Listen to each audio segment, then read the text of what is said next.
Hey people, this is Ashley. Hey people, this is Ashley. Hey people, this is Ashley with Music After Dark HTX.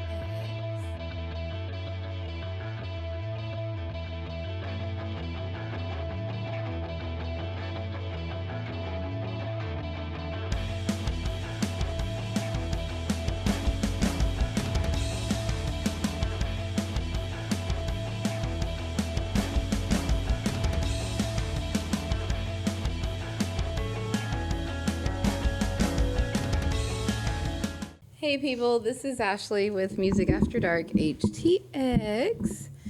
Kind of doing some things a little different tonight. I'm super excited. We have some lives going on. Not necessarily interviewing a whole band.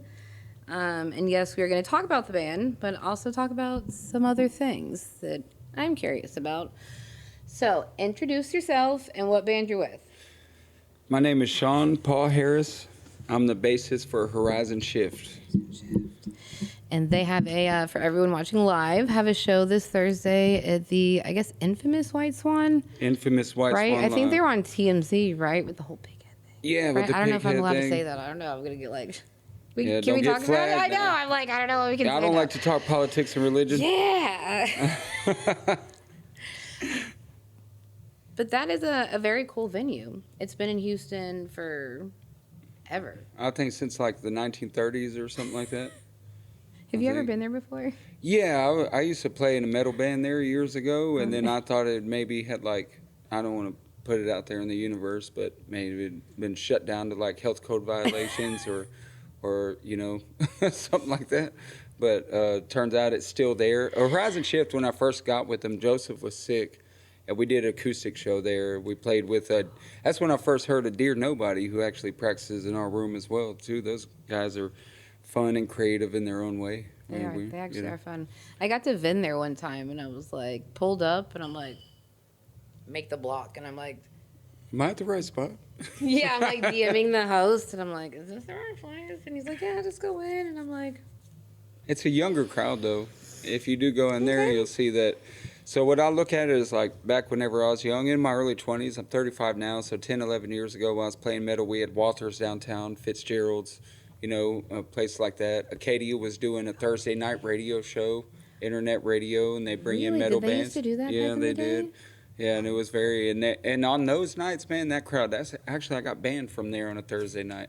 Dude, Tommy went through 2 brain surgeries and an aneurysm, and I cut my hair and my beard, and when I walked in there, he still recognized me and tried to kick me out. It was like 6 years later. It was the craziest thing. They're like doing briefings at their staff meetings every shift. They're like, this guy, no. Well, I jumped the bar He and might took a look bottle like of this.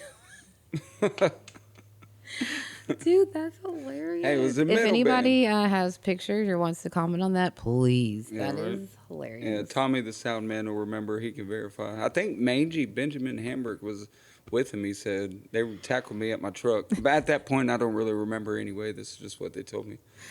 So we know Acadia closed, Yeah, which was sad. That's sad. yeah. I've asked this, I think, a bunch, and I don't know the answer. I don't think there is any right or wrong answer. In your opinion, was it a COVID thing, like a management thing? Is it a distance thing? Because if we think about the music venues that we have left, Scout, Winters, BFE, 19th Hole, local, right? And then we have like White Oak and, Yeah. you know, that stuff, 713. Is it COVID? Was it something else? Distance? Management? And this is not me talking shit or any of that. I am just curious what is getting venues to close. Because I keep seeing venues be emptier and you know what I mean? So, what is it? Well, from an outside perspective, and I will say, like I said, I don't want to trash anybody. Acadia went under new management, right? And totally kind of flipped their whole, what would you say, image maybe? And that Like- happens. B52 changed ownership, and B52 Brewery is totally different than how it was 2 years ago. That's not me hating B52. I love you guys. It's just they had some management changes. Well, whenever you take a venue, what you would call, because you think like it was a thing. I have old Facebook posts with my band on the what do they call that? Where they put the your name on the thing outside. So like the marquee and stuff like that? The marquee, yeah. You know, is by the road. And, you know, it used to be a cool thing. And, you know, it's like, man, it's very exciting. Facebook memories, right? Right. Like 15 years ago. And I have them at Scout Bar still does that. Warehouse Live downtown, right? Not Rise. Warehouse Live, right? Over there. Yeah. So I will never call it that. I'm sorry, unless you were sponsoring this podcast. I will never call it that. For me, it will always be Rise. Yeah, Rise Rooftop, of course. That's what it's. That's and Warehouse was where it. You know, downtown. Yeah. Yeah, that's. I agree. So if you look at it, I think that was just like, you know, after COVID coming back, you go from like, and that was a tour stop for touring metal bands coming out of places like Colorado and California, you know, and slowly, you know, even like other Moe's places. place in Katy. Have you ever been to like the place? It's Moe's like, place? Yeah, over in Katy. I think I did a show with Paul Shadle there one time. We put Yeah, Surrender it looks Stella and all that on it. Not very fancy, but they pull some very cool, I guess, national acts and stuff. Wildcatter? Yeah, Wildcatter's great. Can we talk about that for a second? Yeah, Not I to love get sidetracked. Wildcatter. I used to go there I used to live in the Energy Corridor. So that was it was a lot closer for me. I saw like Sir Mix-a-Lot there. Had tickets to see DMX there, you know, before the whole thing. Oh, yeah. Yeah. No. Right, that was tragic. They did a lot of local things. Like I saw like big show. There was like, is that a thing that they're still doing? Yeah, Are they sure not it very will be. active on social media? No, I see Justin Whitfield and Carmen are both very active on social media, and they still do. I mean, around, I think it was like pre-COVID, I guess.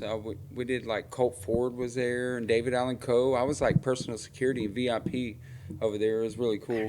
And I Like- follow them. It just seems like there used to be so many shows happening. Well, I will say out this: there. So it bands are makes me skipping nervous. Houston Maybe- right now. Okay, why? It's hard to say. One is probably the support in He's the lying. scene. He's like, y'all have some Well, like I'm gonna- apps and like secret things that Well, the rest no, of it's us like normal this. people don't know about. And working with She's laughing because she knows it's true. I worked with some promoters in the area that bring in national acts, and a lot of the deal is that I'm going to be real with you. Some of these bands come through Houston, they're like, I want $6,000, you know, and they're like, man, you know, and they're looking to play at places like BFE or whatever, and it's like, man, but I'm looking at because you could go in, if you know the right sites, you can look at a band and find out how many people from your zip code are listening to them on Spotify. And I'm sorry, if you're only getting 12 listeners out of your 34,000, then I don't care if you have 34,000 monthly listeners, only 12 people are coming to your concert. You know, and a promotion can only go so far when it comes to that. You know, but when bands come through Houston, right? Okay, so are you talking national bands? Or are you talking about like some local bands that did like Rock, Oklahoma, and now they're trying to come to Texas, Well- or Austin and they're trying to come to Houston? Well, what would you consider a national band? Like I consider like Seven Dust. And that's a national act, right? Yeah. But they're not. I saw Seven Dust in 2001 open up for Creed. I'm not gonna lie. I opened up my birthday present is Creed tickets. I was like, man, this sucks. And my aunt was like, we'll take them back. And I was like, no, it's at the Pavilion. I was He's like like, 11. no. They were too mainstream back then. I was into CKY and Less Than Jake and cool bands, And now I go into there and Seven Dust open, and you got LJ come out with his dreads, and then from then on, I knew I wanted to be a rock star. Right? But you they're never not an know arena when band. someone's going to blow up either. Me and Daniel paid $19 to see Jelly Roll at Warehouse Live. There you go. Are you kidding me? Are you like, he hung out. I saw him like smoke weed with people. Like, It was the first time his daughter had actually ever came out and done the whole cute little thing that they do at the shows now. Like, we have video. $19 for that. Now I can't even afford to see it. Like on the lawn, like at the. Well, let me, for example, so the Nixons, right? Big 90s band. They had that big hit called Sister, right? Mm-hmm. We opened up for them at Warehouse Live. We played on the small, On the small side, that's where he played too. Well, you know what? Who was playing on the big side? A Prince tribute. And you know who got all the crowd? This Side of Fate. Honestly. Okay, I was gonna be like, they're Prince. And then the tribute. Prince tribute, No, I was super proud. Our band brought like 102 heads that night. We were playing with Post Profit and the Nixons and Not Your Girlfriends. amazing experience. But you were in the small room. But we were in the small room, and it was like, man, and it was like a tribute. And those people were rude. They're like, hey, excuse me, you need to move your cab out of our way. And I'm like, man, who's playing tonight? I was like, I thought Prince was dead. Right, you know? like a whole, he's like, yeah. You know, the road crews bullying I had someone, us. I won't say his name. Spencer, I love you. Oh, you talking about my dad? Spencer? Self? My Eeyore, Spencer, Spencer Self? the sound guy at 19th. Yeah, it's my dad. Okay, he is, I literally call him the Eeyore of the music scene. Oh, my God. Think about it. I'm the sorry, only person Dad. that She calls loves you, I him swear. that. Think about it. It makes sense. And I love you. I love him so much. Eeyore. We all support him, just like Winnie the Pooh and Piglet. It makes sense. Because I'll be like, I love you. He's like, no, you don't. Yeah. I'm like, yes, Oh, I yeah, I do. remember Yes, that. I do. I love you, Spencer. Like, Hey, me and Spencer go back too, and he has a good idea. He was whenever I started meeting all these guys and working with the people I did whenever I was working, I didn't do like the major booking of nationals. What I would do is I was always out all the time, right? I'm seeing new bands. I'm at a KD on Thursday. I'm at BFE. Networking. Hashtag networking. Networking. I'm always out there. If I had tickets, I'm selling them at shows, other people's shows. I'm getting musicians and their friends.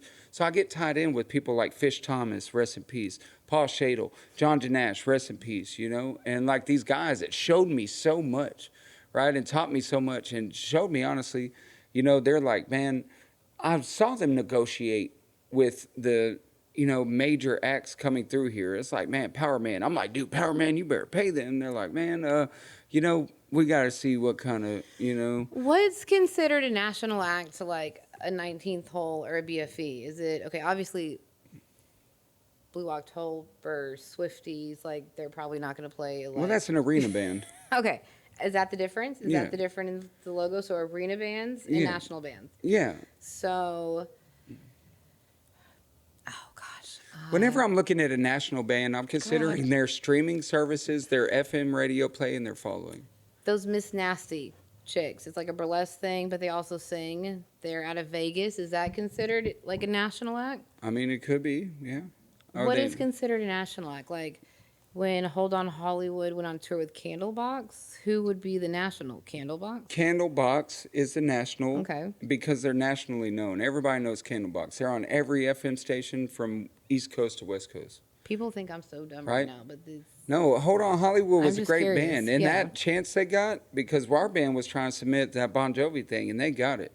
And let me tell you, and this is why bands are missing Houston as well, because you know how salty people were and shitty about that? I deserve that. It's a pop band, blah, blah, blah. I was like, man, those guys are talented. They worked their ass off, and they got where they were. It is what it is, you know? And I just hate to say it, is my peers, you know, everybody, musicians are, you got to remember, nobody loves your music more than you do, right? So just keep that in mind, all my fellow peers and musicians. You know, so, but everybody feels their type of way. But you know what, Hold On Hollywood, they may not have been a national act, right? But they were main support on a national act. So they're a regional at that point, when you consider that. I love all the terms I'm learning tonight that no one has ever spoke on this podcast before. Thank you. Well, it is a business, you know. So super local would be like you guys. Horizon Shyft. Basically everybody probably that has space inside Yeah. the studio currently. Yeah, probably now that I'm thinking about it. I mean, right? yeah, well, I mean, look at like Chironex right now. They're branching out, going across the country. Would you Bless call their heart. Send them some GoFund money because their poor van broke down on the side No of the road. way. Did you see it? No, I did not. Yeah, go support them. Seriously, like look them up right now on live. Their van was broke down on the side of the road. Smoke was coming out. I think they figured it out and they were like, if we are diligent, we can get to LA. I think that's where they're going or somewhere right now. So Yeah, I think they're going to whiskey. yeah, follow them and they're like fucking U-Haul van and just doing the damn thing, dude. I love it. I'll say like, How does someone get there though? man, you know what, the person to ask about Were that? they like emailing them by themselves? Like, Oh do they have yeah. a manager so bands can just email like Whiskey a Go Go? Hey, I want to. What do you send? Right? We don't send CDs and Yeah, tapes you send your anymore. EPK, What the fuck? electronic link? press kit. Oh, It's usually, it will have a description of the that band, sounds the so members. fancy. Wait, can you say it again? Electronic press kit. No, the abbreviation for it. EPK. So techy and fancy. So whenever you're looking at so whenever I'm looking to go out of town, if I'm talking with either A lot of venues like BFE, Scout Bar, Warehouse, they have in-house teams, right? You know, and but out there in the world, there's booking agents, and they're working multiple regions, right? They're Okay. like, hey, man, I know this guy from this city, Phoenix, wherever, right? So these booking agents, they're looking for people to jump on their tours. They're looking to fill spots, yes, but they're looking out for their band, right? Well, this band has an EPK. So if a band's trying to come to BFE, we want to see their EPK. That's going to be a description of your band. It's going to be a description of your members, what you're producing, and a link to prove it.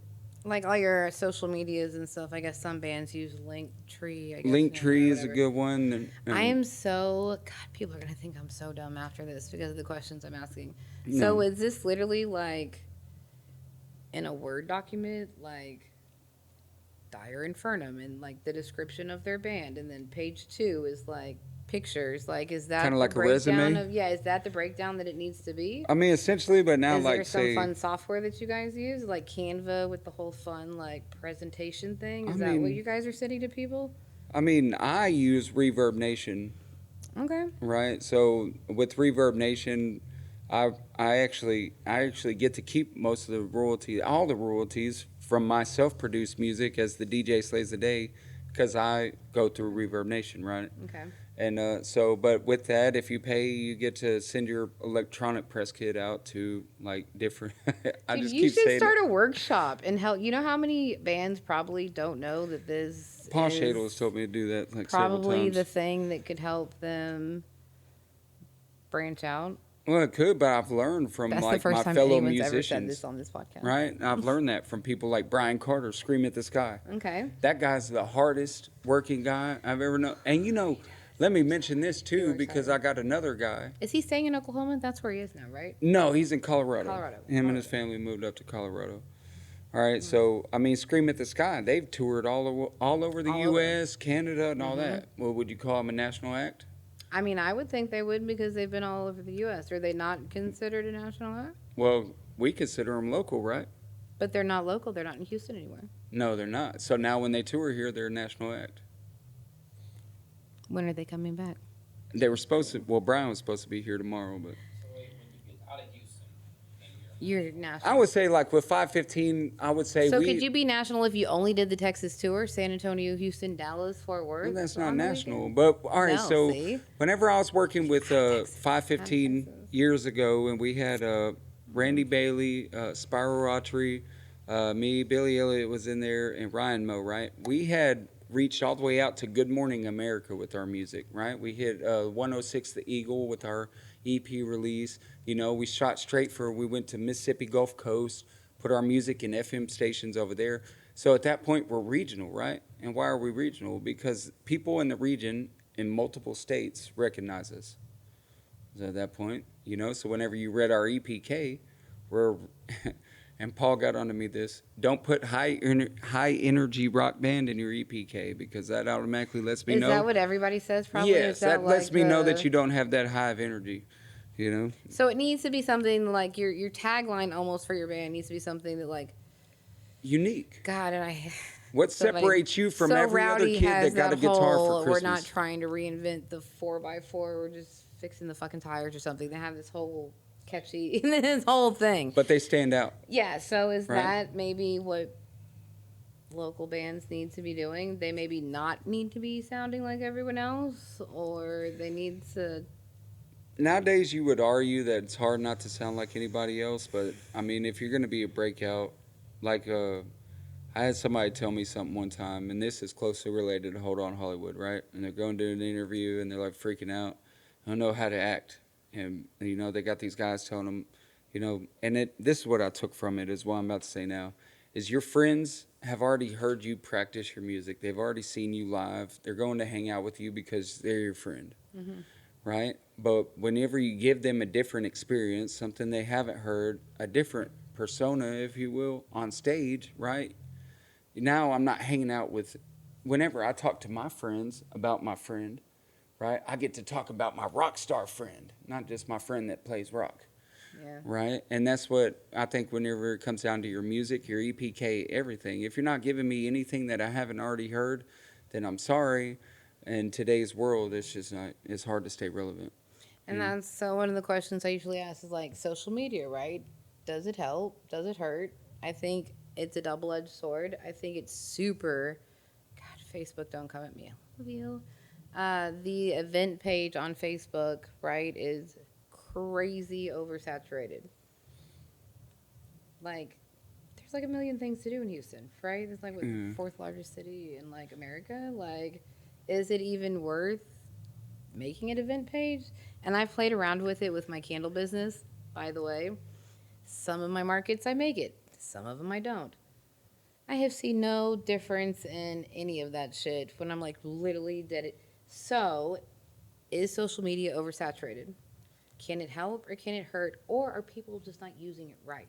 And I think it's they're not using it right. Digital marketing is dead, right? Radio commercials. Who listens to the radio? When's the last time you listened to the radio? I listen to the radio. I'm such a nerd. Oh my god! I'm such a All right, nerd. I've got to say this. Okay, I am 40 almost years old. called in I for actually do listen to the radio. Offspring tickets last night on 94.5. I won tickets to see Blue October. Thank you. There are some things. Right. Okay. I get it. So, Okay. but I will say this, right? I'm a sucker for 90. Digital marketing, right? That's TV ads and stuff like this, Yeah. right? Now it's all social media marketing. Mm-hmm.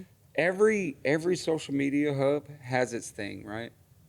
Facebook is obviously more for older folks and ads nowadays. I hate to say it because that's what I use. Because I think I'm the actually oldest person in this room. So you said you're what, 35 or something? Okay, I'm 40. I'm 40. I am literally, God, I'm ancient. Facebook used to be super cool. I remember MySpace, so whatever.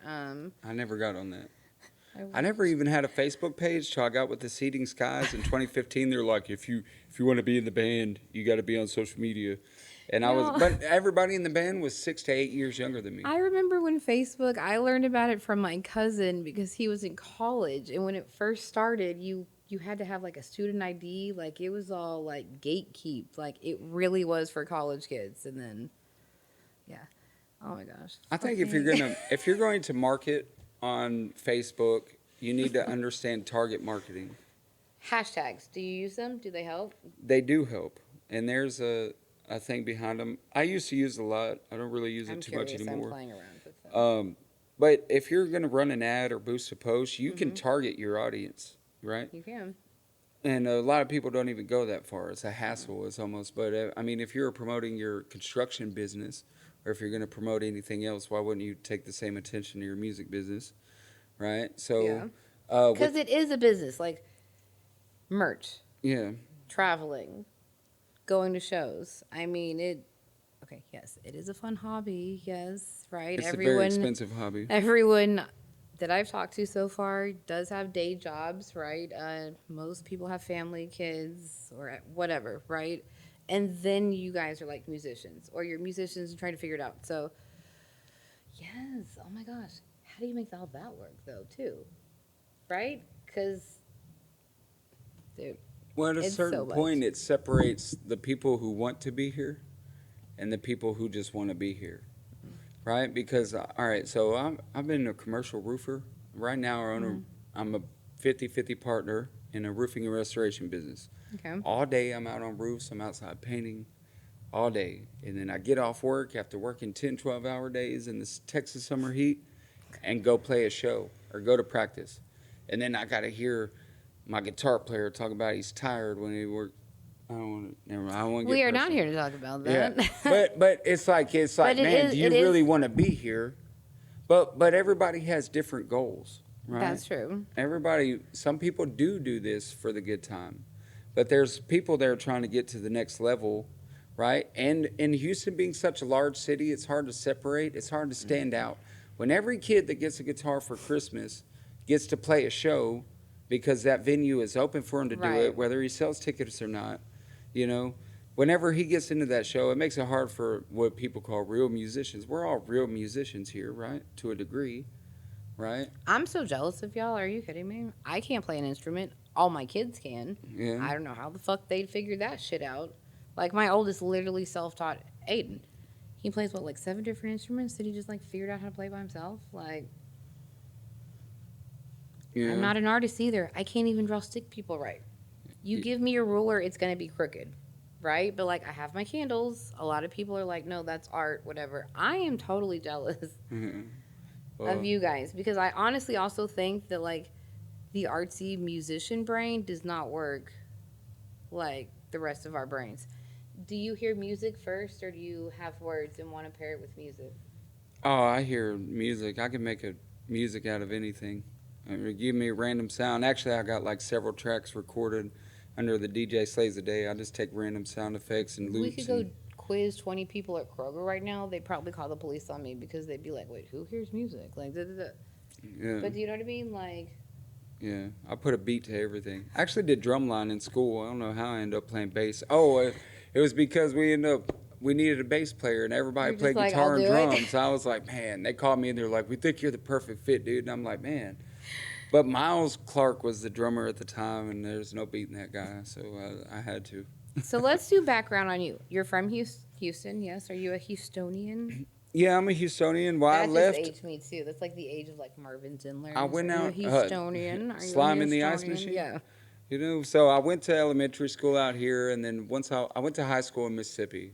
Oh, okay, so Alright. you were here, then you left. And then I came back, about 6 years later, 7 years later.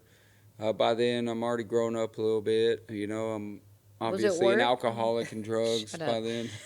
Be quiet. I'm trying to track your life. So you were in school, you went to Mississippi. What brought you back to Houston? Age that you came back to Houston? I was 21 when I came back to Houston. Oh. Yeah. So. He's like, I've spent all my money in the casinos. I'm coming back to Houston. Well, I left when I was 13, went to high school, graduated, had a kid, got strung out, needed to come back. I love how honest some of my guests are. Hey, I man, love it, that's like, dude. I this love is it. me. I'm not ashamed of myself or any of my decisions.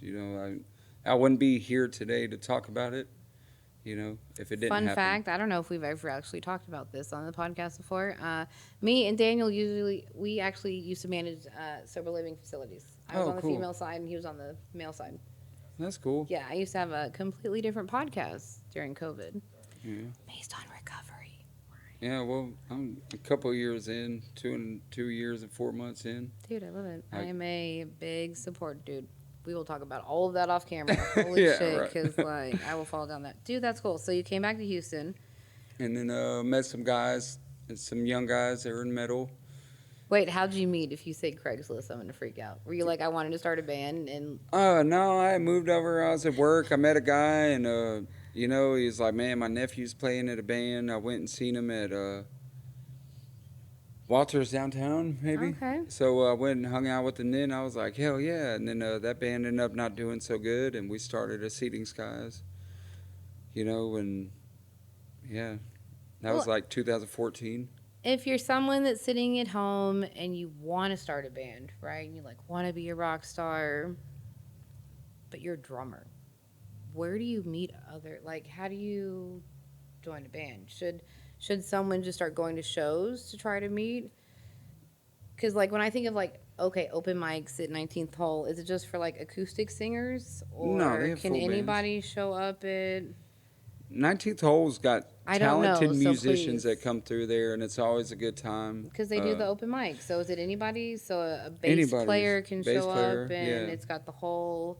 Yeah, it is. I mean, Dude, that's fucking cool as When shit. we went, there was it was just a guitarist and a drummer. Yeah. Dude, that's And cool as the shit. guitarist was like shredding, and the drummer was just keeping the beat. That's I mean, we met It was cool. Mike, our guitar player in Horizon Shyft. It was before I was really with him too. I had actually got Horizon Shyft on a show with Raven Black with Paul Shadle. We booked Raven Black, and we needed female fronted bands. And then me and Baby there were watching the show, and I was like, I'm going to play with that band one day because they were in between bass players, and that was like 3 or 4 years ago. And then so we're up at Joseph's hosting open mic, and this is after I get my head together, like we were just talking about. I took a break, a hiatus. I come back. And Joseph's like, I know a cool guitar player and a bass player, whatever. And the next thing you know, here we are a year and 4 months later. So it all happened at an open mic, networking. I am a big, big promoter of that. Just network. Networking, that's what it's all Network. about, too. I've networked, it's plugged me in with promoters. Because you don't know, and that's what I thought. Like, I really thought and this is, please do not come at me, anyone that's actually paying attention to this. So when I was in my whole groupie phase, it literally was always seemed like it was Hold On Hollywood, 307, Lucid Illusion, right? It seemed like the same, you guys were all great. They were always at the same places together, Yeah. right? So, like, how does someone break into that? I just assumed it was like people networking and hanging out and like, hey, like we'll do a show together, and like it was this whole super I mean, hippie chill like cool thing. And then I'm informed that there's like such a job that exists of like promoters and people are gatekeeping venues, and I'm like, wait, what is happening right now? well, that's part of the business. Some venues prefer that. You don't want any trash like that. You don't want any kid with a guitar getting on stage on any night that could ruin your image. Okay, and I think maybe is that the thing? And God, I will lead with this. Do maybe some people think they're better than they are and should be on bigger bills? And do some people think they're bigger than they are and should maybe let somebody else on their bill? There's a lot of people Do you know what I around. mean? Like, some egos maybe involved. Like some I've heard gatekeeping that I'm happening. better than I feel like I am, right? But I've also seen people that aren't near as good as they think they are. And that's right. And that comes down to like, and I'll say this because I made a post a week or two ago, right, about people who don't want to sell tickets, The whole right? promoting, I'm like, I wish somebody would read it. Yeah, Because so- I got in his DMs, I read it, and I'm like, I feel so dumb, but like, wait, is that a thing? And I didn't understand the whole pay to play. You're not paying to play. And though. then being at a show, like, that's still very confusing to me. Would you mind if I explain that Please, process? because I was like, All right, so I'm gonna put on an event. we Say exchanged a lot of messages, and I was like, please come on my podcast and explain we're it. going to book an event, say at wherever you want. Let's see it. Say you're going to do the female front run, my birthday show in June. I'm adding you to the June show at Scout Bar. All right, Scout Bar. Scout Bar wants $800 for that night, right? Okay. All right, so we're at $800 now, right? do Sound is venues- $300 nights. Yes, they do. Venues charge you that? Yeah, so numbers, if you want to book it numbers, you got to pay for that. If you want to book it at winners, supposedly you got to pay for that. Unless the gatekeeper Okay. let you in, right? So this is my understanding of it. So I have to pay the venue. All right, there's a poor cost. The venue's going to get their money, right? They're going to pay their liquor taxes. They got to do that. Yeah. Right, so we want $800 to book the venue. We got $300 sound for lights, right? We need security. That's another, what, $250, $300. So what, we at $1,400 right now, right? We need tickets printed. That's probably about a good Are you being fucking $125. kidding right now? So now we're at about $1,425. Oh, well, let's do a promo video and put all the bands in it. That's $150. We're at $1,550. Shut I printed up. each band 40 tickets, and I asked them to sell them for $10 a piece, and I'll split the cost with them. Right? You get $5 and I get $5. Okay. So each band gets 40 tickets. So after that $400, you get $200 and I get $200. Now out of the $200, I only have 4 bands. That's $800. Who's paying the other $800 that it took me to put on this show? You're the winner. I mean, If you're not willing to sell tickets to your own show and sell the event, then I personally don't want to work with bands that are like that, because I want to play for your fans and your fans and your fans.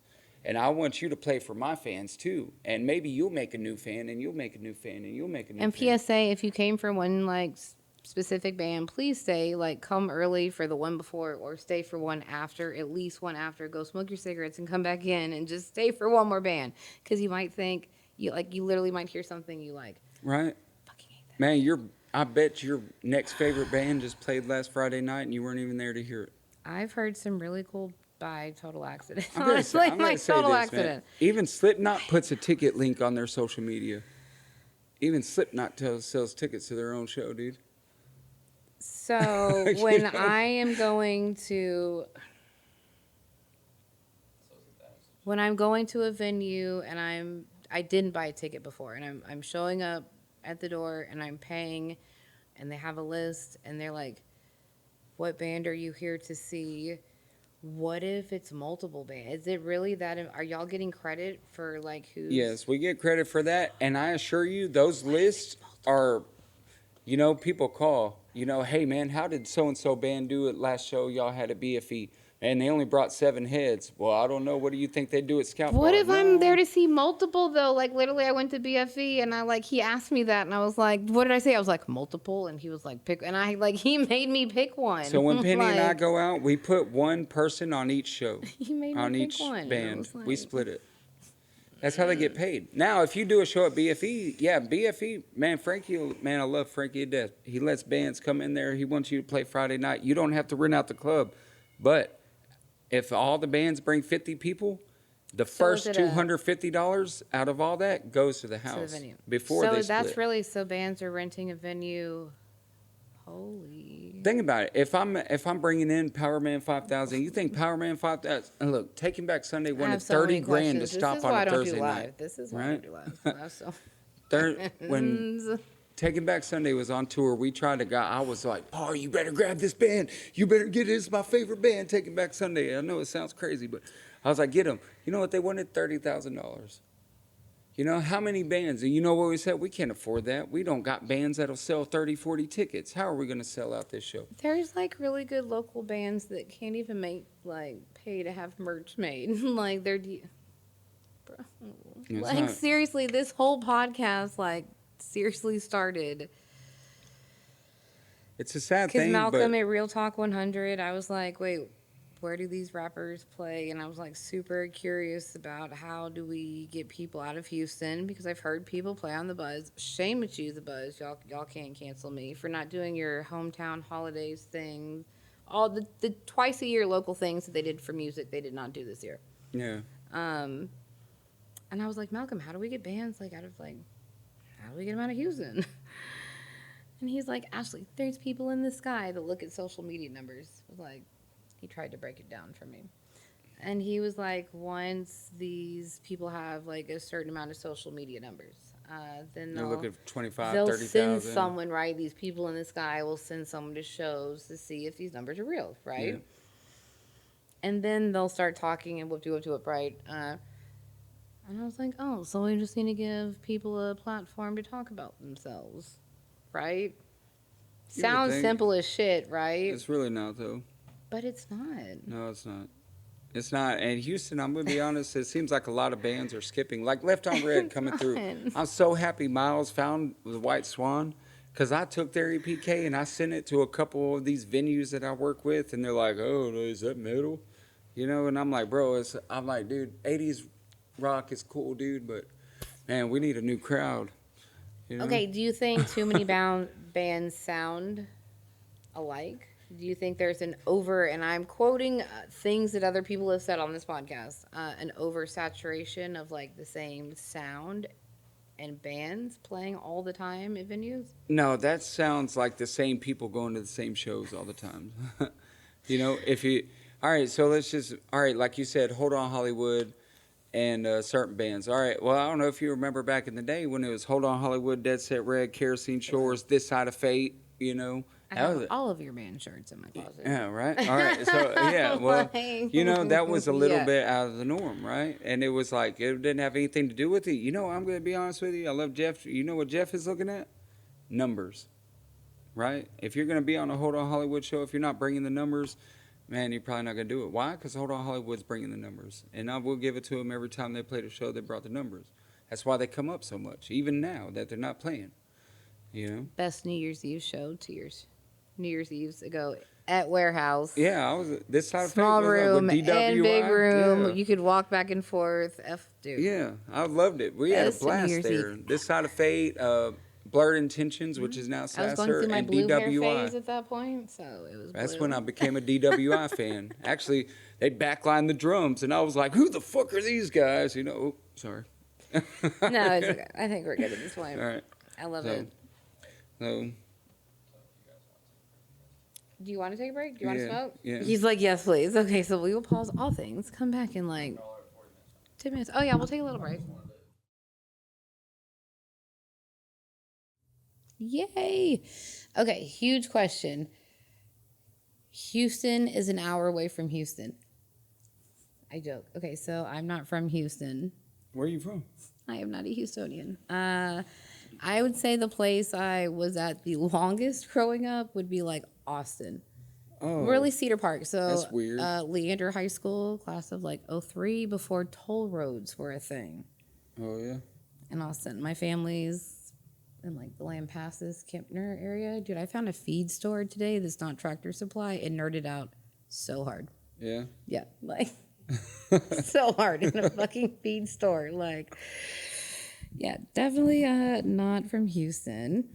I get it. I spent some time in Austin when I was younger with my mom, and San Antonio. Whenever I was younger, I had a lot of surgeries at St. Jude's. Really? For like a throat condition Did you? and stuff, like tumors and stuff. Yeah. So I got to spend some time out there when I was I younger. love how just like people breeze over important things on my podcast. Like, Someone mentioned their aunt or their mother-in-law or something like that. They were Willie Nelson, right? oh yeah, there was I interviewed a band and a member was like, oh, well, my aunt dated Willie Nelson, or it was like one of the wives, and I'm like, I'm just gonna skip over that. wait, can we go back? Like I was trying like not to be rude to the other person, and I was like, wait, we're gonna come back to that, like. Yeah, my sixth cousin, 3 times removed, is Keanu Reeves. Yeah, like, That's where I learned to play the bass. do you think that really affects crowds and venues? Yes. I like to call it the north-south divide. It is. All right, so one time, my partner Paul and I mapped out, right? Whenever we were looking at opening a 12th Street bar, right? We mapped out that there was approximately 78 miles in between BFE and 12th Street and 12th Street and Scout Bar. So a band could technically play 3 nights in a row in 3 different cities and not affect any of their crowd by oversaturating the market. That's from Huntsville to it's crazy to Clear Lake, yeah. Or I think it was 92 miles maybe. 78 or 92. I can't remember. It's in my notes somewhere. I assure you. I keep all those things. No, during certain times of the year, there's so much stuff happening. It's so many venues. So it really, you almost have to pick, right? Do not drink and drive and try to do those stretches, not get an Uber or something. Partner with me, Uber, because it is so far. Right. And people do have to pick. Do you think that affects things? I mean, it too? does, but I think bands should be more selective. Like, all right, so say with Horizon Shyft, with Joseph being a popular drummer, he's out networking all the time, playing in multiple bands. All right, so being in Horizon Shyft, if he's on a bill or not on a bill, right? Say if those certain bands are on a bill, right? Let's say, for example, Johnny and the Hellhounds is on a bill at BFE, and I'm on a bill at 19th Hole. Well, we have a similar crowd reach, right? Mm-hmm. So right now, that's where it's torn, right? And a lot of bands, like doing your EP release, like 515 did this. We did an EP release when Slipknot was in town, right? Ooh, And that was the stupidest thing ever, right? One night, now we did a show with, I argued against it, right? I argued against it. All right, so Breaking Benjamin was in town one time whenever This Side of Fate was on the bill with Dead Set Red and some other bands, I think Kerosene Shores and all that. So whenever people left the pavilion, we'd put a post out, got with Frankie, and we're like, bring your ticket stubs, Hell yeah. and you get a discount at the door, right? Cool. And that's Dude, how we that's brought super people in to smart. close Okay, out the yeah, show, that's right? smart. So, but whenever it comes to local bands, I don't think, you're so quick to get a date, and you don't even look. You're like, can I get a babysitter? Do I have to work that day? Is my drummer booked? I wonder if So it comes down to that. So Freaking whenever drummers that are in like 5 bands at Right, the same well, it's hard time. to find a good Like, drummer, man. geez. Hey, back when I was playing bass, I was like, man, I was in 4 bands. I was doing everything from Nola Ray project, so I'm playing like pop R&B all Just the way to all over the metal, place, and it's like everybody's like, hey, you're in so many bands. I'm like, I don't know. There's like no other bass player in town or whatever. I'm just going to take it as in he's a good drummer, so he's in multiple bands. But a lot of bands don't even consider to look at the calendar and see other events. Like, all right, so I will say this, Alex Lozano, we have tickets available for an event. We're playing with Fake It and Black Kennedy, and I think 515 just jumped on. And there's a couple very talented singer-songwriter female Nice. fronts playing at Winners on May 10th. Well, he did have Sunday booked at the venue, Okay. right? Well, you know what Sunday is? Mother's Day. No and I worries. guarantee you cannot compete with Golden Corral on Mother's Day. So why would you even do that? You right? Okay, Mother's Day, Father's Day, opening day of baseball season. If the Astros get into the playoffs, fucking forget about it. That's it. And I learned that the hard way because of my candles, right? So the first year, I was vending with my candles. I like booked some really cool shows in some places, and it was like Pitch 25 downtown. Place is always often popping. Not when the Astros were playing from 12 to 5, which was my market time. Yeah, right? It was busy after that. You know what I mean? The rodeo Yeah. affects Yeah. other events in How can you Houston. compete with Really, Journey, you really. know? You know? Can we talk about that? Does everybody that got Journey tickets get like a refund?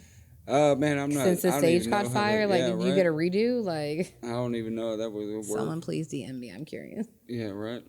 Yeah, that's probably a big deal. But You know yeah. that happened, right? The stage caught Yeah, fire? yeah, they had like electrical fire in the sound gear or something like that. Like, rodeo's over. Sorry. Yeah. Yeah. Yeah, and I bet those tickets were expensive. I don't know. I saw Santana at the rodeo. It's the only time I've ever been. A couple years ago? Yeah. Well, like 5-6 years ago. That's so something funny. like That's when we actually saw Santana. I saw that. She Reba. was there too. It was before I met her. I got to see Reba. I did not have to sell a kidney. Thank you. I'm grateful. Dude, I paid $10 to see Reba. Oh, that's good. 10? 10. That's good. My service fees through like Ticketmaster were more than the ticket. Yeah. Make that make sense to me. Yeah. So is that something that bands have to deal with if you're playing, I guess, like White Oak 713? Do you have to deal with like Ticketmaster and stuff? No, but what a lot of bands don't know, like I have an Eventbrite account. I can go into Eventbrite and create a ticket link to any event that I want to, right? That I'm on or whatever, and I can sell those tickets for $7 or $10 or $12. Now, local promoters, Paul Shadle, I know Alex Lozano, they have online ticket links. They're doing the same thing. Bands can do that as well. But whenever you're at this level of musicianship, you're not being taxed by the venues on merch sales. I mean, you think about it, whenever a band comes through like the Woodlands, and I'll say like Slipknot, for example, let's use them, they're huge, right? Yeah, they're going to have to pay $10 a shirt to the venue. Why? Because the venue has to hire 40, 50 people to clean up after that thing. Somebody's got to get paid. Right. Right. And that's where that comes in. I don't think at a lower to mid level, you're really not hit with those fees and stuff Right. like that. Nobody's taking merch, like cuts Not off that merch I'm- from any local venues. Not swear that to I God. know of. Swear to God, okay. Not that I can Right, speak okay. of. Paul Shadle had hit, I mean, like that. I know a few years ago there was this big thing about it where people were trashing that ticket sale link or whatever it is, that big company. It's only because we're talking about it live that I can't remember it. But there's that big thing, and they're like, "Oh, how they're hurting their venues," and it's like, bro, how does this affect you at all? I'm just curious because it doesn't affect us any at this level. I mean, I don't, man. If Frankie come up and be like, "Hey, I heard you sold 7 shirts. You need to give me $25." I'm gonna be like, Frankie, I love you, man, but I think my beer tab was higher than that, and I only had 3 beers. Hell, you hear me? Come on now. Dude, I love that. And he would never. Oh my God. He would never. But he would never, right? And I've never had that issue at Scout Bar or anything like that. But I mean, that's what separates like arena bands from like venue bands. I mean, I just think at a certain point, when your ticket's only worth $10 compared to $35, there's a big difference. And a lot of people, and that's why, all right, man, selling tickets to your own shows. You got to do it at this level. It's part of the Is that hustle. something that's required at every show? Are you required to sell tickets? Because No. I've had other people talk about they canceled shows because they hit a ticket quota and then were required to sell more. Is that something that happens? I've never heard that, but to each promoter their own, right? So I've seen people boycotting promoters lately. Like for May 10th, like our ticket deal is a 50-50 split, right? And that's pretty fair for a $20 ticket. I'm not trying to get personal with all the business, but I'm here talking the business. So a 50-50 split, right, at a $20 ticket, that's $400 to the band, $400 to the business, right? That's pretty fair. I'm not required to sell more, but you do have a minimum. But I think at a certain point, a minimum is necessary because I don't want to be on a bill with a band that only brought 7 people. I'm sorry. I want to play for 40 more people than you brought. I mean, is that fair enough? I brought 40 people. If you brought 40 people and you brought 40 people and you brought 40 people, we'd have 160 people. And if everybody only brings 7 people, now we only have 28 people. Now it's not an event. It's just band practice. Okay, I have so many questions that I probably cannot talk about on live, so I'm going to table those. I have literally seen really cool bands and there'd be like 10 people in the venue the entire night. Yeah. How are they marketing? I don't know, because I don't want to like insult people and be like canceled or like beat up. So we'll talk about that off camera because I have a lot of questions. Well, I just hint without mentioning names.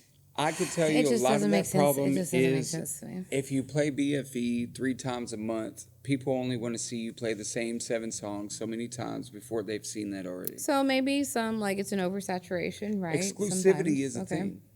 Exclusivity. That's a good one to go with EPK. So I'm going to say something, and then we'll do shout-outs and transition to some other things because I literally might get canceled for this.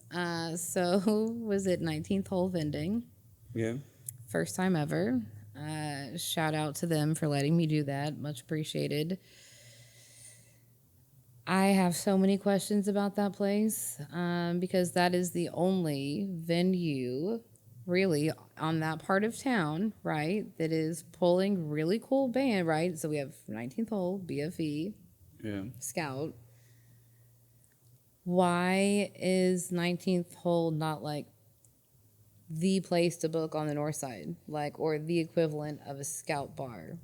Do you know what I mean? Like, why is 19th Hole, like, if a band needs something to do on a weekend, they know they can call, like, why is it a fill-in place, not like we have a waiting list to get booked to your place, based on the lack of venues for that part of town? It took us, like, what, like, without traffic, it's like 45, 50 minutes from the east side, you know what I mean? So 19th Hole is always going to be there regardless of who they bring in, right? If you go on 19th Hole crazy, Sunday through Monday, or Monday through Sunday, they have a crowd, right? What did I tell you? If I ever retired up there, I would be there during the daytime because it was off and popping. We go up there for lunch sometimes while we're out working, you know, because there was some people getting it on. It was off and popping. It's a cool the daytime place. crowd was off and popping, right? And the booking situation kind of went array, you know, and that people point the finger and they're this, and that, but people have lives too. No, and I get that. I'm just trying to figure out why it's not more exclusive. But one, smoking. 19th Hole used to be a spot. You know why 19th Hole? Because just like White Swan, just like Walters Downtown, just like Fitzgerald's, 19th Hole is a classic. Just like Acadia, it's a classic. Just like BFE, it's a classic. But there's so many other ones. We got the Inn, the Compound, 1810, Ojuan, Dan Electros. Okay, but on the north side, where is there? Well, that's really this is not me talking shit about 19th Hole. No, I just am like, wait, why is it not more of an why is it not harder to get into 19th Hole? Right? Some people don't like that they're smoking there, right? Yeah, that's a thing. Some people don't like the location, right? Some people just look at it as a hole in the wall. I want to make it a premier spot. Like, my brain was working overload It Friday. used to be. I remember when like, 19th Hole didn't have 6 tables of 6 rows because that was where the mosh pit was. Yeah, know? I'm like, I remember that, dude? And I was up on stage for some of that. I remember when 515 played, man, we'd made $800-900 at the door at that place. Yeah. You know, that's crazy just for a 19th Hole. What do you mean you made $1,000 at the door? We were there just a couple weeks ago. They had 2,000 at the door. 2,000 at $10 a head. You know, that's 200 people crammed in what? Yeah, that's what I mean. Like, and they don't even charge their regulars, and you know, there's already 30, 40 in there. Look, I'm gonna be real with you, and it's because I was like, man, my boy started with Torah Complex, and Apotheca was playing. We don't pay a cover at 19th Hole, but we put $10 towards each of the bands and threw in on that. But I mean, if a lot of times, I'm gonna be honest with you, it's not because it's not only the booking that put it in that position. When bands started treating it like a joke and it becomes an insult or a joke in the community, Now, oh, you got stuck playing the 19th hole. If they treated it just like they did Scout Bar or anywhere else, it would be exactly what you're imagining it. I think it has the potential. It does. Dude, I I'm know like, it does. I know it does. somebody actually saw me thinking something out. It was funny. I was like doing this whole thing, and somebody from a band leaned over, and they're like, he's like, your brain's like, he's like, I can see what you're trying to figure out. I can And hear I'm you like, thinking from here. Yeah, I'm like, and I love it that it's the fill-in spot, right? But Yeah. why can't it be? It's As headed Scout back there Bar. now. It's headed back there. Like I was saying, being there. The The sound other is night- great. Shout out to Spencer. Someone please Yeah, let whoever's sound- knocking on the door in. Tip your sound guy. But Well, that used to be I a think thing it too. would be like, why is that not a fucking place? We need to put like a sign that says "recording in Like progress." filming? Yeah, recording. I'm just in progress. curious. Like, I would just like to. I think they should. Whatever. It has the potential, but it comes down like a. It's not on the venue, right? No, It's I not don't think all on it's the that's venue. not. It's not No. all on the promoter. It's on the bands just as hard. Acadia shutting down. Yeah, we could sit here and argue it's management or whatever, but let's be real. It comes down to the musician.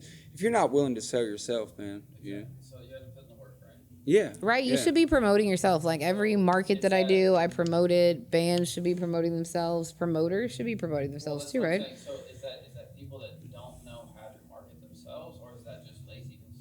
I think it's a little bit of both. I'm gonna be honest. I think it's a lot of these people. People are just doing this as a hobby most of the time. You know what I mean? They They're are. not trying to like get. Nobody's really trying to go on tour and like. Because how much work did you put in? Man, I know. Look, I used to when I was with 515. Man, I got with these guys and we're going hard. Man, it took 1 year for us to get with the label and open up at Incarceration Festival in Ohio, right? But it took all my energy. At that time, I was a commercial roofing foreman. I quit my full-time job, started working for myself. All my extra energy, I played my bass 2 to 4 hours a day. We're printing spring lineup of merch. We got a summer lineup. We got a fall lineup, hoodies in the winter. Man, we got official recordings and music videos. It takes a lot of It's a energy fucking and effort. business. It's a business. Like, But you gotta want it. You gotta get off work and show up here, you right, and do Yeah. this and promote. I mean, you're doing more for these bands by putting them on here than they're doing for themselves. Just because you tag them, they don't even. because share we their do own like we did. I did 39 and 40. Recorded episode 39 and 40 on the same night. Yeah. I did my Monday Big Al. Left him with all this shit. And I was like, okay, I got to run over to the studio because I got to catch them Yeah. as they get done with band practice because people have fucking lives, right? And then I'm like, Unfortunately. literally like, okay, now we're doing It's a thing, but I'm trying so hard to make it work. Like, and I tell people this is like y'all's episodes are what you make it. Because I have had some guests where I've been like, bro, this shit's about to blow the fuck up, right? With views. well, it's sad. And it doesn't. And then I've had people where I'm like, I'm going to get fucking canceled and I'm never going to have somebody on my podcast ever again. And it's got like, So you had like Chauncey, right? They're fans. Chelsea, I did. They just. Well, and Jessica That with, was our views, dude, right? Vanilla Sugar. She is an international DJ. Yeah. Like I think I'm allowed to talk about this now. Maybe, I guess. Like, it's live. I think I can. I got the set. Or what her stage needs to look like. Yeah, so Vanilla Sugar is headlining my birthday show at Scout at the end of June Yeah. to kick off her international European tour. I was so nervous. I had my notebook. I had my questions. I'm all like, Yeah. Well, professional. yeah. Bless her heart. I don't even think she had like 100 views. You know what I mean? And I'm like, it is what you Yeah. make it. It is. I mean, I she can only does share share y'all it. shit like so much over all of my Well, platforms. the band's Like, got to be willing to do it. I mean, it's sad to say, like, I'll say it, and literally everybody. trying to help y'all. I might get you canceled by saying this comment, but Alex Lozano supports local music more than local music fucking supports itself. This motherfucker has tickets this big. He makes promo videos for all of his events. The dude does giveaways. He goes out to different restaurants. goes and does. Man, it's a dude, and everybody hates on him. They're like, that guy fucked me over, and I'm like, bro, one, he's never fucked me over. I cannot say that, right? But people are like, he wants me to pay to play. He's like, actually, he made you a promo video. He printed your tickets and a flyer, went and handed out your flyer to all the local smoke shops. Yeah. And hung it up in the bar while you were at work, and then asked you to give him half of the ticket money that you sold. Oh, wait, you didn't sell any tickets, so you don't deserve to get paid either, motherfucker. Sorry. My bad. He's like, You know what I mean, though? It's like a catch-22 when you're asking what's going on with the Hughes tribute bands. Like I said earlier, Prince. well, and I said this earlier, tribute. Spencer said, like, on the podcast, I was like talking about the music scene. He was like, hey, advice for newcomers: get into a cover band because that's where the music is, and then try to make That's where the original money, stuff. Why is that? People will pay to hear Okay. So other people sing their favorite songs. I'm gonna go down to a little rabbit hole. Okay. With this one, right. So if I have the money to hire a cover band for $800, right, that means I already have a crowd that's spending money that I want to entertain. Now, this crowd is going to keep spending their money on something they know and understand. They're less likely to spend money on something they don't know and understand. So if you go in there with your foot in the door, you're getting paid. Yeah, you play Jimi Hendrix because I love Jimi Hendrix. I'm going to sing along with you. But I bet you if you throw in one of your songs in there and it sounds good, now you've got a fan, right? Love that. Right? So people aren't considering that. A cover band just doesn't get you paid just because you're doing covers. No. I mean, like, right, there's bands like cover bands that tour. Like I'll go there back. are. That Prince cover band filled the ballroom, right? That's impressive. But think about how many people are Prince fans. And if I can give you the same experience that you'll never get to see again, rest his soul, right? It's worked the same way with Pantera cover bands. Why? Because we'll never get that experience, right? So whenever you think about it like that, so he's right to a degree. Yes, getting a cover band because one, it'll get you out of your element. You're going to learn new things because you're playing other people's music and they have a different approach at the guitar, drums, bass, vocals than you do. And I assure you, that's what makes them an artist that's successful is because they're different from you. Just like every artist is different, or they're not successful, they don't stand out, right? So a cover band is good, but if I'm booking a cover band as a venue owner at BFE, maybe a touring tribute band, if I can get like what's that big band they made that? Oh, Motley Crue. Motley Crue. All right. If I get a good Motley Crue tribute on tour, yeah, man, I'm going to book them. They're probably going to draw a crowd. Everybody loves Motley Crue.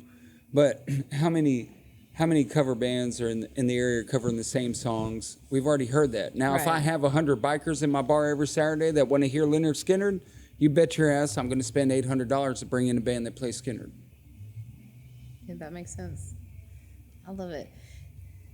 Oh, Does that make sense? dude, this could totally be a part 2. God, I love this so much. I actually talked to her about that on the way. I was like, dude, I have so much to say. This could be 2 This is seriously parts. going to be a part 2. Oh my All gosh. So let's do, for everybody that's watching, this Thursday at White Swan. Thursday, White Swan with be Left there. on Red on tour. Yes. I'll be They're there badass coming out to metal White music. Swan. Yeah, It's I'm gonna be excited. fun. It's Yeah, gonna I'm be fun. excited. Actually, never seen a show there, so Yeah. like how I pop everybody's fans cherries being on this podcast. Like I Right. some cherries being popped. Yeah, well, I'm so sorry. It's this that is big. Horizon I swear to Shyft's God, first if time, there's like too. a whole pig being decapitated, I will like someone's gonna have to drive me home. I will not be able to deal with that. No, because okay, super weird sidetrack. That band literally kept it in their fridge for like a month because then they were at Winters and I bumped into them at the parking lot and they still had it. Like they were bringing it to shows. That's awesome. That's commitment. We all eat ham. Come on now. Don't be so suburban. Bitch, I live in the hood. Like I'm a white girl that lives in the hood for real. Yeah, I'm from Like- the hood too myself. Oh my god, dude, I love this. So this Thursday, get your ass to White Swan. It's gonna be fun. Parking's kind of weird. I already know that. Yeah, Like yeah, it's yeah. weird. Lock your car. Take your belongings. Yeah, don't Yeah. leave any valuables in your car at all. I can't wait for Thursday. Do you want to do any shout outs to anybody? Because you're totally going to be back on we can do this again next week, dude. I'm so excited. I don't know about shout outs. I just want to give a shout out to my team, Horizon Shyft band. I'm excited. We're about to be recording and doing all that, friends, families. Thank you for having me on here, I'm It's just been a cool- fan. Like, I'm literally, everybody picks on me because I'm like, oh, I'm so excited. I say that before. I am literally a fan that gets to like sit down and ask my favorite people questions. Right. And for the most part, y'all fucking answer it. I can be like, boxers or briefs, blondes or brunettes. And y'all are just like, bam, bam, bam. Like, dude, I love it. I love it so Briefs. much. I keep waiting for bands to be like, no, like, we're not going to sit down with you anymore. No. I love it. I'm just a fan. I love it. Get your ass to a show. Support local music. Follow all of them. Subscribe to all their things for you guys that are watching it live.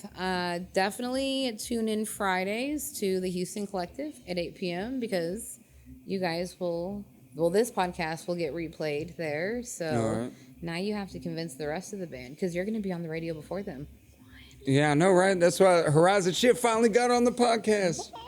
You're like going to be on it before everybody else. So we'll have to convince the rest of the band to sit down. Yeah, well, we had talked about it, but with us being in the studio, we actually wanted something to share. You know. They're waiting. This was more of an informational session because I'm dumb and I don't know how things work. And he was actually going to answer my damn questions. Yeah, right. I'm happy too because, you know, I hope it helps. Dude, you really did. I've learned so much right now. Like, that's Yeah. what I mean. This has to be a part 2 because There's we two can sides literally to every like story. sit here for like the next 2 hours and I have so many more questions. So I love this. We'll make it part 2, part 3. There's a lot to learn. I've had so much fun. Love it. Any advice to newcomers wanting to be in a band? Newcomers, man, just make sure you're in tune and tipping your sound guy doesn't hurt. I mean, it's a real thing. I mean, how Spencer remembers me from I won't say shitty metal band back in the day, but I used to tip all the sound guy of our door pay. But we actually made money back then. You know, people who come to shows, you know, we're keen to make it $300-$400 a night, you know. And now Get to a it's not the show, same. support bands, call an Uber. I should start a shuttle service between venues. Yeah, that would be pretty good. Huh? What? Be a babysitting service. There should. We should have a babysitting service for everybody that has children and a shuttle service. Bro. Dude, I'm telling you right now. I need drivers like. Well, I'd make sure the bands are willing to sell Seriously. tickets first. Yeah, sell your tickets. Promote yourself. I love it. I wanted to let the audience know that I'm working on phone calls, making phone calls within the podcast. Yeah, So, we're like, about to start being able to do you know, that. whatever, like, if for whatever reason, I Like guess, phone a friend. you know, misses or whatever, call you. Oh, all these name drops I've made, and they They call could be in like there, be like, calling "Oh, be damned," you know. I love it. I love it. We're growing. It's very cool. That's cool. I'm happy to be a part of it. It's a lot of I'm fun, man. excited. Yay. Okay, so we're going to sign off. Yeah. Yay. Bye. I love it.